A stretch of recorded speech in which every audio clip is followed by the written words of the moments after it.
शांति। 26 दिसंबर 2025 प्रातः मुरली। ओम शांति। बापदादा मधुबन।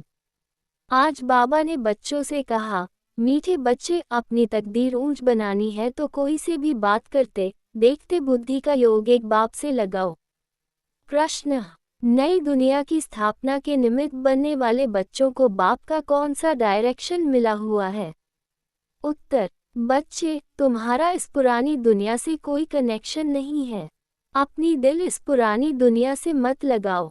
जांच करो, हम श्रीमत के बरखिलाफ कर्म तो नहीं करते हैं, रूहानी सर्विस के निमित्त बनते हैं।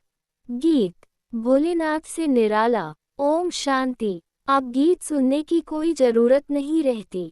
गीत अक्सर करके भक्त ही गाते हैं और सुनते हैं। तुम तो पढ़ाई पढ़ते हो, ये गीत भी बच्चों के लिए ही खास निकले हुए हैं। बच्चे जानते हैं बाप हमारी तकदीर ऊंच बना रहे हैं। अब हमको बाप को ही याद करना है और दैवी गुण धारण करने हैं। अपना पोता मेल देखना है, जमा होता है या ना घाटा होता रहता है। हमारे में कोई खामी तो नहीं है। अगर खामी है जिससे हमारी तकदीर में घाटा पड़ जाएगा तो उसको निकाल देना चाहिए। इस समय हर एक को अपनी तकदीर ऊंच बनानी है। तुम समझाते हो हम ये लक्ष्मी नारायण बन सकते हैं। अगर सिवाय एक बाप के और कोई को याद नहीं करेंगे तो कोई से बात करते देखते हुए बुद्धि का योग वहाँ एक के साथ लगा रहे। हम आत्माओं को बाप को ही याद करना है। बाप का फरमान मिला हुआ है, सिवाय मेरे और कोई से दिल नहीं लगाओ और दैवी गुण धारण करो। बाप समझाते हैं, तुम्हारे अभी 84 जन्म पूरे हुए हैं, अब फिर तुम जाकर पहला नंबर लो राजाई में। ऐसा न हो राजाई से गिरकर प्रजा में चले जाओ, प्रजा में भी नीचे चले जाओ। नहीं, अपनी जांच करते रहो। ये समझानी बाप बिगड़ तो और कोई दे न सके। बाप को, टीचर को याद करने से डर रहेगा। ऐसा न हो हमको कोई सजा मिल जाए। भक्ति में भी समझते हैं पाप कर्म करने से हम सजा के भागी बन जाएंगे। बड़े बाबा के डायरेक्शन तो अभी ही मिलते हैं, जिसको श्रीमत कहते हैं। बच्चे जानते हैं कि श्रीमत से हम श्रेष्ठ बनते हैं। अपनी जांच करनी है, कहाँ कहाँ हम श्रीमत के बरखिलाफ तो कुछ करते नहीं हैं। जो बात अच्छी न लगे वह करनी नहीं चाहिए। अच्छे बुरे को तो अब समझते हो, आगे नहीं समझते थे। अभी तुम ऐसे कर्म सीखते हो जो फिर जन्म जन्मांतर कर्म अकर्म बन जाते हैं। इस समय तो सब में 5 भूत प्रवेश हैं। अब अच्छी रीति पुरुषार्थ कर कर्मातीत बनना है, दैवी गुण भी धारण करने हैं। समय नाजुक होता जाता है, दुनिया बिगड़ती जाती है, दिन प्रतिदिन बिगड़ती ही रहेगी। इस दुनिया से तुम्हारा जैसे कि कनेक्शन ही नहीं। तुम्हारा कनेक्शन है नई दुनिया से जो स्थापन हो रही है। तुम जानते हो हम निमित्त बनते हैं नई दुनिया स्थापन करने। तो जो ऑब्जेक्ट सामने है उन जैसा बनना है। कोई भी आसुरी गुण अंदर न हो। रूहानी सर्विस में लगे रहने से उन्नति बहुत होती है। प्रदर्शनी, म्यूजियम आदि बनाते हैं। समझते हैं बहुत लोग आएंगे, उन्हों को बाप का परिचय देंगे, फिर वह भी बाप को याद करने लग पड़ेंगे। सारा दिन यही ख्यालात चलते रहें। सेंटर खोल, सर्विस को बाएं, ये रत्न सब तुम्हारे पास हैं। बाप दैवी गुण भी धारण कराते हैं और खजाना देते हैं। तुम यहाँ बैठे हो, बुद्धि में है सृष्टि के आदि मध्य अंत को जानते हैं। पवित्र भी रहते हैं। मनसा वाचा कर्मणा कोई बुरा कर्म न हो, उसकी पूरी जांच करनी होती है। बाप आए ही है पतितों को पावन बनाने, उसके लिए युक्तियाँ भी बतलाते रहते हैं, उसमें ही रमन करते रहना है। सेंटर खोल, बहुतों को निमंत्रण देना है, प्रेम से बैठ समझाना है। ये पुरानी दुनिया खत्म होनी है, पहले तो नई दुनिया की स्थापना बहुत जरूरी है। स्थापना होती है संगम पर। ये भी मनुष्यों को पता नहीं है कि अब संगमयुग है। ये भी समझाना है नई दुनिया की स्थापना, पुरानी दुनिया का विनाश उसका अब संगम है। नई दुनिया की स्थापना श्रीमत पर हो रही है। सिवाय बाप के और कोई नई दुनिया की स्थापना की मत देंगे नहीं। बाप ही आकर तुम बच्चों से नई दुनिया का उद्घाटन कराते हैं। अकेले तो नहीं करेंगे, सब बच्चों की मदद लेते हैं। वो लोग उद्घाटन करने लिए मदद नहीं लेंगे, आकर कैंची से रिबन काटेंगे। यहाँ तो वह बात नहीं, इसमें तुम ब्राह्मण कुलभूषण मददगार बनते हो। सब मनुष्य मात्र रास्ता बिल्कुल मूंझे हुए हैं। पतित दुनिया को पावन बनाना ये बाप का ही काम है। बाप ही नई दुनिया की स्थापना करते हैं, जिसके लिए रूहानी नॉलेज देते हैं। तुम जानते हो बाप के पास नई दुनिया की स्थापना करने की युक्ति है। भक्ति मार्ग में उनको पुकारते हैं ना, हे पतित पावन आओ। भल शिव की पूजा भी करते रहते हैं, परंतु ये जानते नहीं हैं कि पतित पावन कौन है। दुख हमें याद तो करते हैं हे भगवान, हे राम। राम भी निराकार को ही कहते हैं, निराकार को ही ऊंच भगवान कहते हैं, परंतु मनुष्य बहुत मूंझे हुए हैं। बाप ने आकर निकाला है, जैसे फागी में मनुष्य मूंझ जाते हैं ना। ये तो है बेहद की बात। बहुत बड़े जंगल में आकर पड़े हैं। तुमको भी बाप ने फील कराया है हम किस जंगल में पड़े थे। ये भी अब पता पड़ा है, ये पुरानी दुनिया है, इनका भी अंत है। मनुष्य तो बिल्कुल रास्ता जानते ही नहीं, बाप को पुकारते रहते हैं। तुम अभी पुकारते नहीं हो, अभी तुम बच्चे ड्रामा के आदि मध्य अंत को जानते हो। सो भी नंबरवार जो जानते हैं वह बहुत खुशी में रहते हैं, औरों को भी रास्ता बताने में तत्पर रहते हैं। बाप तो कहते रहते हैं बड़े बड़े सेंटर खोलो, चित्र बड़े बड़े होंगे तो मनुष्य सहज समझ सकेंगे। बच्चों के लिए मैप्स चित्र जरूर चाहिए, बताना चाहिए ये भी स्कूल है। यहाँ के यह वंडरफुल मैप्स हैं, उन स्कूलों के नक्शे में तो होती है हद की बातें। ये है बेहद की बातें। ये भी पाठशाला है, जिसमें बाप हमको सृष्टि के आदि मध्य अंत का राज बताए और लायक बनाते हैं। मनुष्य से देवता बनने की यह ईश्वरीय पाठशाला है। लिखा हुआ ही है ईश्वरीय विश्वविद्यालय। ये है रूहानी पाठशाला। सिर्फ ईश्वरीय विश्वविद्यालय से भी मनुष्य समझ नहीं सकते हैं, यूनिवर्सिटी भी लिखना चाहिए। ऐसा ईश्वरीय विश्वविद्यालय कोई है नहीं। बाबा ने कार्ड्स देखे थे, कुछ अक्षर भूले हुए थे।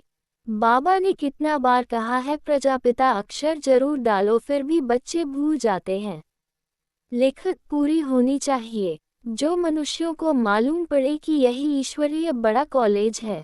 बच्चे जो सर्विस पर उपस्थित हैं, जो अच्छे सर्विसेबल हैं, उन्हों को भी दिल में रहता है हम फलाने सेंटर को जाकर उठाएं, ठंडा पड़ गया है, उनको जगाएं, क्योंकि माया ऐसी है जो घड़ी घड़ी सुला देती है।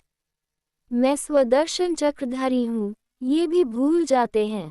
माया बहुत अपोजिशन करती है। तुम युद्ध के मैदान में हो, माया माथा मोड़कर उल्टी तरफ न ले जाए, उसकी बड़ी संभाल करनी है। माया के तूफान तो बहुत सभी को लगते हैं, छोटे अथवा बड़े, सब युद्ध के मैदान में हो। पहलवान को माया के तूफान हिला न सके, वह अवस्था भी आने वाली है। बाप समझाते हैं समय बड़ा खराब है, हालतें बिगड़ी हुई हैं। राजाई तो सब खत्म हो जानी है, सबको उतार देंगे, फिर प्रजा का प्रजा पर राज्य सारी दुनिया में हो जाएगा। तुम अपनी नई राजाई स्थापन करते हो तो यहाँ राजाई का नाम भी खत्म हो जाएगा। पंचायती राज्य होता जाता है। जब प्रजा का राज्य हो तब तो आपस में लड़े झगड़े। स्वराज्य अथवा रामराज्य तो वास्तव में है नहीं, इसलिए सारी दुनिया में झगड़े ही होते रहते हैं। आजकल तो हंगामा सब जगह है। तुम जानते हो हम अपनी राजाई स्थापन कर रहे हैं, तुम सबको रास्ता बताते हो। बाप कहते हैं माँ में कम याद करो, बाप की याद में रह औरों को भी यह समझाना है देही अभिमानी बनो, देह अभिमान छोड़ो। ऐसे नहीं कि तुम्हारे में सब देही अभिमानी बने हैं, नहीं, बनने का है। तुम पुरुषार्थ करते हो, औरों को भी कराते हो, याद करने की कोशिश करते हैं फिर भूल जाते हैं। पुरुषार्थ यही करना है, मूल बात है बाप को याद करना। बच्चों को कितना समझाते हैं, नॉलेज बहुत अच्छी मिलती है। मूल बात है पवित्र रहना।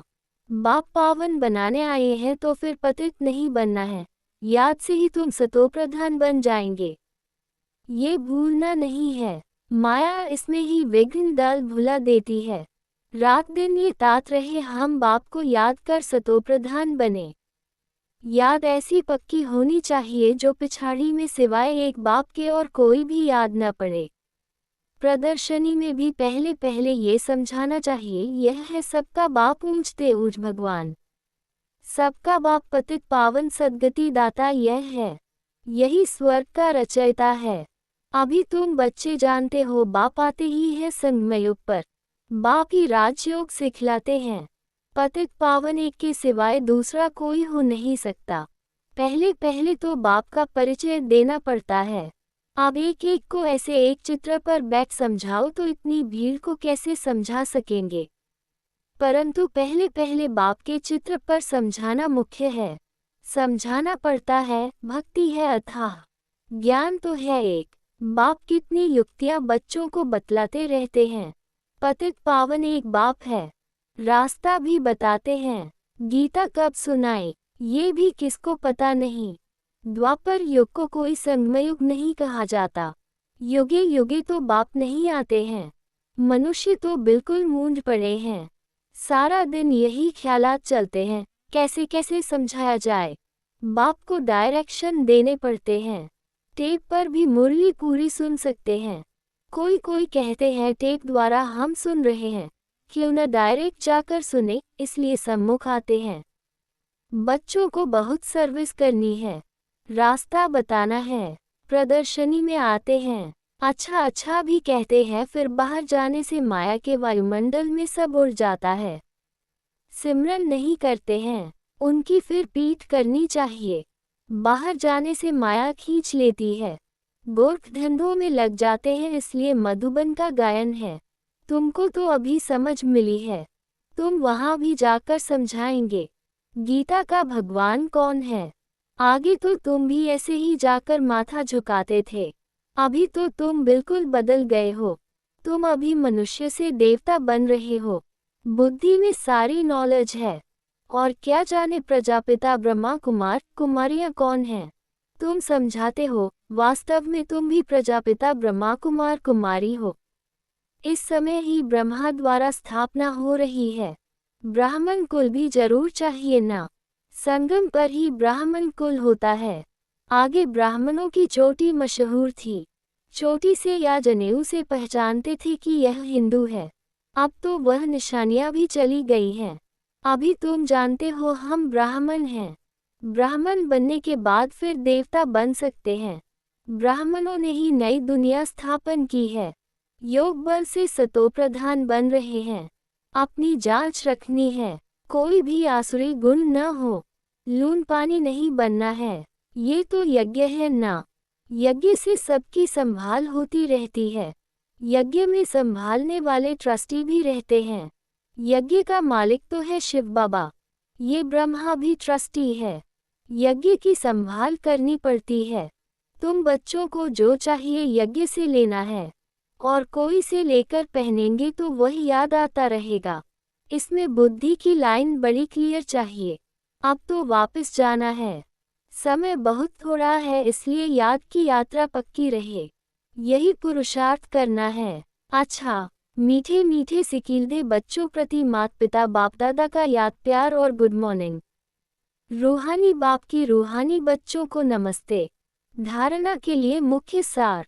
पहला है, अपनी उन्नति के लिए रूहानी सर्विस में तत्पर रहना है। जो भी ज्ञान रत्न मिले हैं उन्हें धारण करके दूसरों को कराना है। दूसरा है, अपनी जांच करनी है, हमारे में कोई आसुरी गुण तो नहीं है। हम ट्रस्टी बनकर रहते हैं, कभी लून पानी तो नहीं बनते हैं। बुद्धि की लाइन क्लियर है। आज का सुनते हैं वरदान। पुरुषार्थ के सूक्ष्म आलस्य का भी त्याग करने वाले ऑलराउंडर अलग भाव। पुरुषार्थ की थकावट आलस्य की निशानी है। आलस्य वाले जल्दी थकते हैं, उमंग वाले अथक होते हैं। जो पुरुषार्थ में दिलशिकस्त होते हैं उन्हें ही आलस्य आता है। वह सोचते हैं क्या करें, इतना ही हो सकता है, ज्यादा नहीं हो सकता। हिम्मत नहीं है, चल तो रहे हैं, कर तो रहे हैं, अब इस सूक्ष्म आलस्य का भी नाम निशान न रहे, इसके लिए सदा अलर्ट, एवर रेडी और ऑलराउंडर बनो। सुनते हैं स्लोगन। समय के महत्व को सामने रख सर्व प्राप्तियों का खाता फुल जमा करो। आज के अव्यक्त इशारे, अब संपन्न व कर्मातीत बनने की धुन लगाओ। आवाज से परे अपनी श्रेष्ठ स्थिति में स्थित हो जाओ तो सर्व व्यक्त आकर्षण से परे शक्तिशाली, न्यारी और प्यारी स्थिति बन जाएगी।